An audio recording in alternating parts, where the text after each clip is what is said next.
নমস্কার বন্ধুরা, কোনো রকম তেল, ভিনিগার আর কেমিক্যাল ছাড়াই বিনামূল্যে কাঁচা আম সারা বছর সংগ্রহণ করে কিভাবে রাখবো চলো দেখে নিই। সবার প্রথমে এখানে আমি আম 5টা খুব ভালো করে ধুয়ে একটা ঝুড়িতে নিয়ে নিয়েছি। আর আম থেকে পুরোপুরি জলগুলোকে মুছে নিতে হবে, আমের মধ্যে যাতে না এক ফোঁটা জল থাকে। এইভাবে আমি আমের খোসাগুলোকে এইভাবে আমি চেঁচে বার করে নিচ্ছি।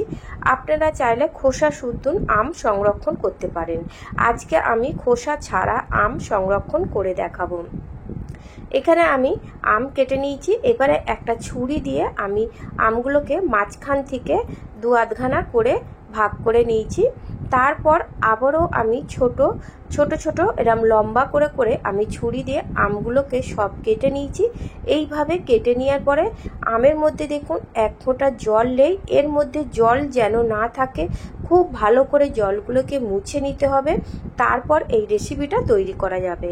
এখানে আমি একটা বয়াম নিয়েছি, এটাও আগে থেকে খুব ভালো করে ধুয়ে রোদে শুকনো করে মুছে নিতে হবে, এর মধ্যে যেন না জল না থাকে। এবার যে কাঁচা আমগুলো আমি এই জারের মধ্যে দিয়ে দিচ্ছি, যেগুলো কেটেছিলাম সব কটা আম আমি জারের মধ্যে চেপে চেপে ঢুকিয়ে দিচ্ছি। আপনাদের যদি একটু বড় জার হয় তাহলে কিন্তু আরও একটু ভালো হয়।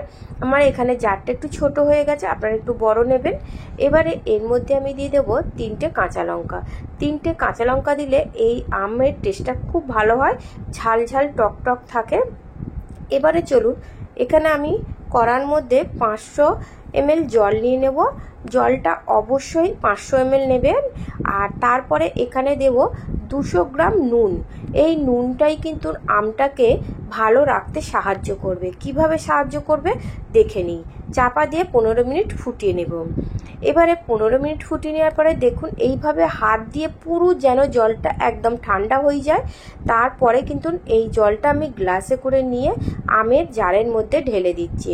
এই নুন জলটাই আমটাকে সারা বছর ভালো রাখার চেষ্টা করবে। তাহলে বুঝতে পারছেন, একদম সিম্পল একটা কাঁচা আম সংরক্ষণ করে রাখার পদ্ধতি। এইভাবে আপনারা বাড়িতে এখন অনেক আম পাওয়া যায়, আমের সিজন, এই আম কিনে এনে সারা বছর এই আমটাকে সংরক্ষণ করে রাখতে পারবেন। রেসিপিটি যদি ভালো লেগে থাকে লাইক দেবেন আর কমেন্ট করতে ভুলবেন না। আমার চ্যানেলে নতুন বন্ধু হয়ে থাকলে অবশ্যই চ্যানেলটিকে সাবস্ক্রাইব করবেন। অফ সিজনে এই আমটাকে বার করে আপনারা চাটনি, ডাল বা যে কোনো প্রকারে খেতে পারেন।